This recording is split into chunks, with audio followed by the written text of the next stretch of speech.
Hello, my name is Elise Dressel. I am the lead disease surveillance practitioner at Kane County Health Department, and today we will be covering measles, what to know. During this presentation, we will discuss the signs and symptoms of measles, possible complications and modes of transmission. Additionally, we will discuss important time periods to remember, including incubation, infectious, quarantine, and isolation periods. We will also discuss what to do if you are exposed to measles, have symptoms of measles, or are confirmed to have measles.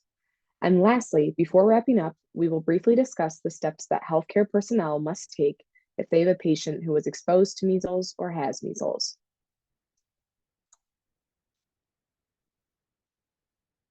After this presentation, there are several things you should understand about measles and be able to describe. First are the signs and symptoms of measles. Second is how measles is spread in the community and possible complications that may occur in someone with measles. Third are important time periods for cases and close contacts, including incubation, infectious, quarantine, and isolation periods. Fourth is measles vaccine effectiveness and how to determine if an individual is immune to measles. Fifth is what to do if you or someone you know is exposed to measles, is showing symptoms of measles, or has a confirmed diagnosis.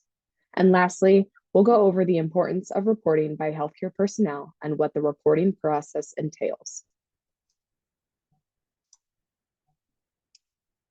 For starters, let's discuss what measles is. In short, measles is a highly contagious disease.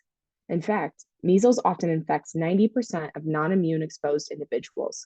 So, if an infected person encounters 10 non-immune individuals, 9 out of 10 of those individuals will become sick. In the United States, measles was declared an eliminated disease in 2000. This meant that there were no endemic cases in the country for at least a 12-month period. However, measles is still a common disease in other countries, and outbreaks do still occur in the US. These outbreaks most often occur because of unvaccinated residents that bring measles back into the country after traveling abroad. Since measles elimination in 2000, there have been several measles outbreaks around the country. If a measles outbreak now or in the future does occur for more than a year, the country could lose elimination status. Now let's discuss groups who are at greater risk of measles infection and complications. When measles outbreaks occur, they most commonly occur among populations of unvaccinated or undervaccinated individuals. For example, among young children who have not yet been vaccinated, among adults who have only received one dose of the vaccine, or among a combination of children and adults who are under or unvaccinated. However, a small percentage of vaccinated people can get sick if exposed to measles, which we will discuss more later during the slide titled, Why is Vaccination Important? Individuals at greater risk of severe measles symptoms and complications include infants and young children, pregnant individuals, individuals who are immunocompromised, such as people with HIV, cancer, or other immunosuppressing conditions, and undernourished individuals. Let's now briefly go over the timeline of symptoms one can expect to experience when infected with measles. Following exposure to the virus, the first symptoms of measles occur anywhere from 7 to 21 days after the exposure date. 2 to 3 days after the first symptoms begin, coptic spots appear. And 1 to 2 days after the coptic spots appear, or 3 to 5 days after the first symptoms, a rash will show up. In the next 3 slides, we will go over what the first symptoms might include, what coptic spots are and how to identify them, and what the rash looks like and how it may evolve over the course of disease.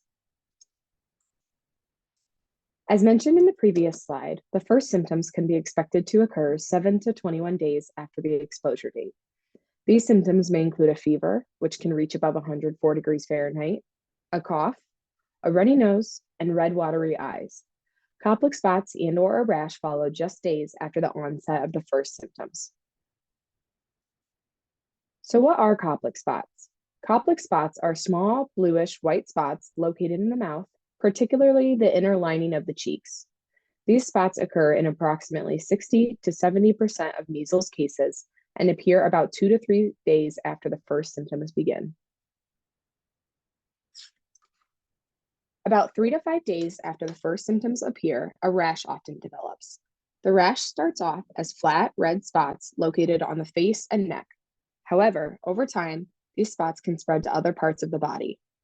The spots may even combine into larger splotches, and some spots may become raised. Although complications do not occur in all measles cases, there are some groups that are at greater risk of complications. 1 out of 10 infected children will develop an ear infection. 1 out of 20 will develop pneumonia. And 1 out of 1,000 children will develop encephalitis, which is an inflammation of the brain caused by an infection. Importantly, pneumonia and encephalitis can lead to hospitalization or death. And death from these complications occur in about 1 to 3 out of 1,000 infected children. Among adults, diarrhea can occur in approximately 10% of cases, or 1 out of every 10 adults. The CDC defines a probable case of measles as someone with a temperature exceeding 101 degrees Fahrenheit, a rash lasting 3 or more days, and at least 1 or more of the following: cough, runny nose, or red watery eyes. To be defined as a probable case of measles, no epidemiologic linkage or positive laboratory test result confirming measles infection is required. A confirmed case of measles requires the presence of a fever or elevated temperature that may or may not meet or exceed 101 degrees Fahrenheit, a rash that may or may not meet or exceed 3 days, a laboratory confirmed positive test for measles, or epidemiologic linkage to a laboratory confirmed case.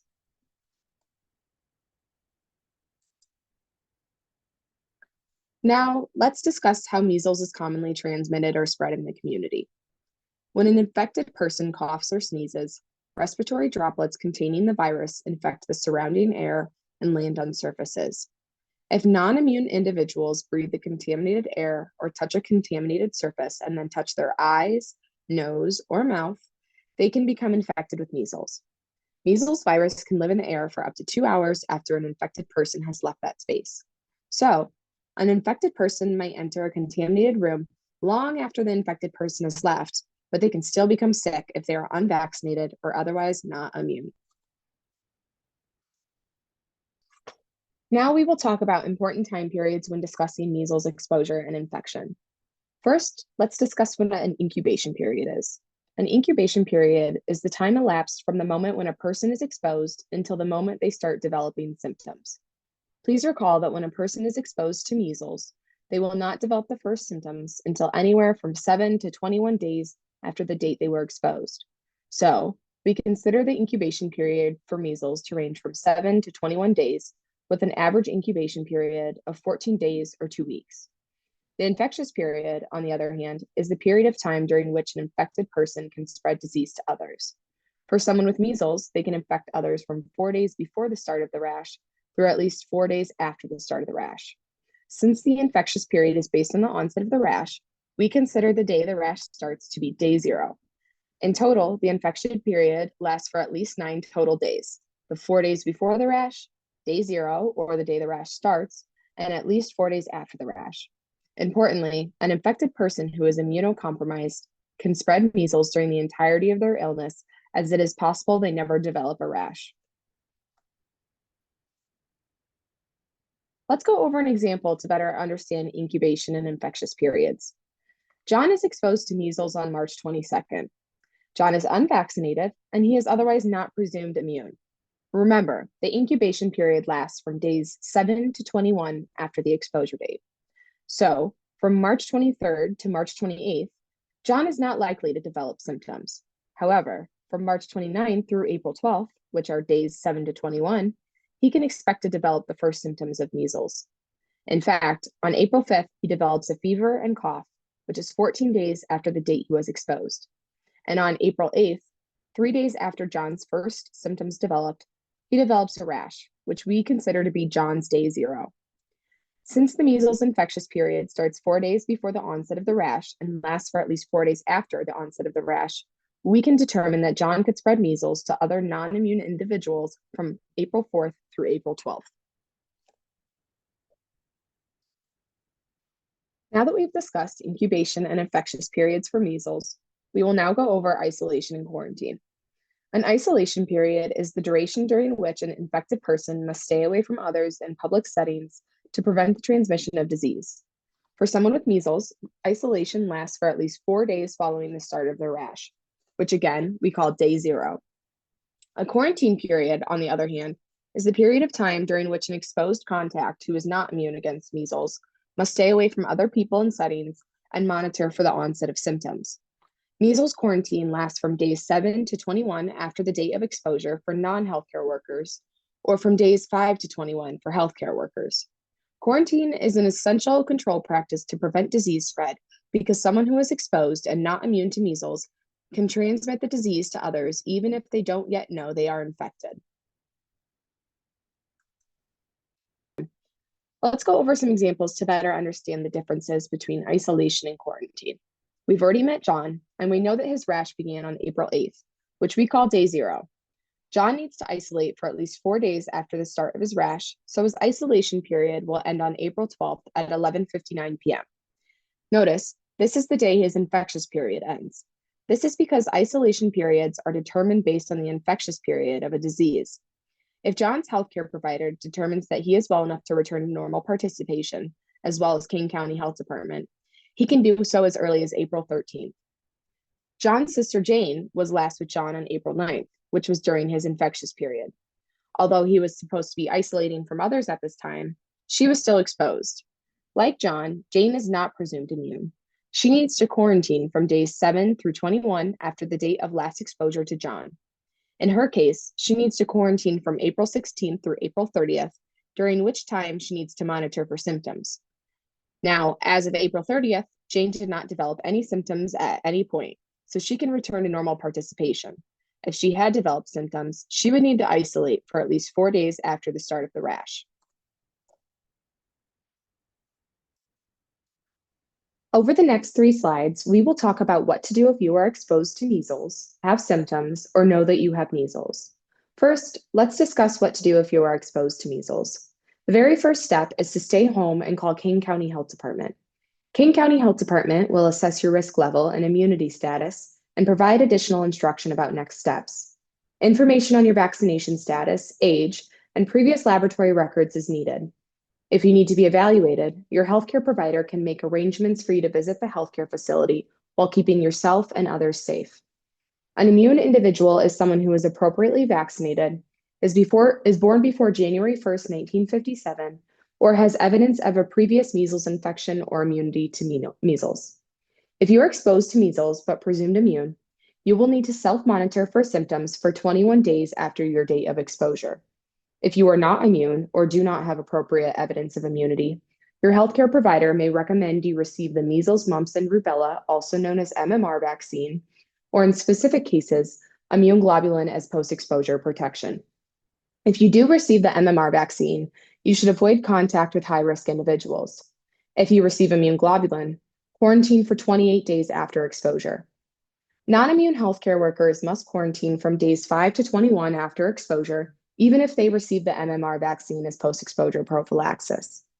If you are a non-healthcare worker, not immune, and do not receive the MMR vaccine or immune globulin, you must quarantine from days 7 to 21 after the exposure date to avoid potentially spreading measles to others. During quarantine, you will want to stay away from public spaces, avoid contact with others, and monitor for symptoms of measles. Non-immune contacts will be actively monitored for symptoms by Kane County, in addition to school-age children with only 1 dose, despite their presumed immunity. And as said previously, anyone else with presumed immunity can self-monitor for symptoms. Now let's say you were exposed to measles and start developing symptoms. This may include a fever, cough, runny nose, red or watery eyes, or even complex spots or a rash. The very first thing you should do is stay home and call your healthcare provider or Kane County Health Department. This is very important, as your healthcare provider can make arrangements for you to visit the healthcare facility while keeping yourself and others safe, and may even test you for measles during that time. Upon examining you and concluding there is a chance that you actually have measles, the healthcare provider will call the health department to report a potential measles case and discuss next steps. Kane County Health Department can provide you with additional instructions as well. If you have symptoms of measles, it is essential that you avoid public spaces and contact with others, in addition to taking other precautionary measures, such as hand washing, and isolate for at least 4 days following the onset of the rash if one does appear. To determine when you can return to normal participation, such as going to work or school, spending time with others, or visiting public spaces, you should follow the guidance from Kane County Health Department.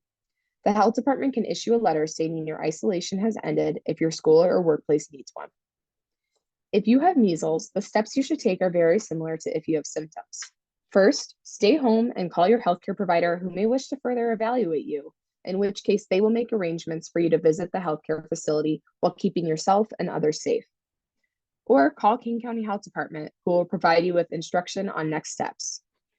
They will also provide you with guidance on when you can return to normal participation. In addition, your provider and/or the health department might need to issue a letter stating that your isolation has ended if your workplace or school requires such a letter. If you are infected with measles, as we've discussed previously, you must isolate for at least 4 days after the rash appears, which involves avoiding others in public spaces. And while there is no treatment for measles, it's important to get lots of rest, drink a lot of fluids, and take over-the-counter medications for symptoms as needed.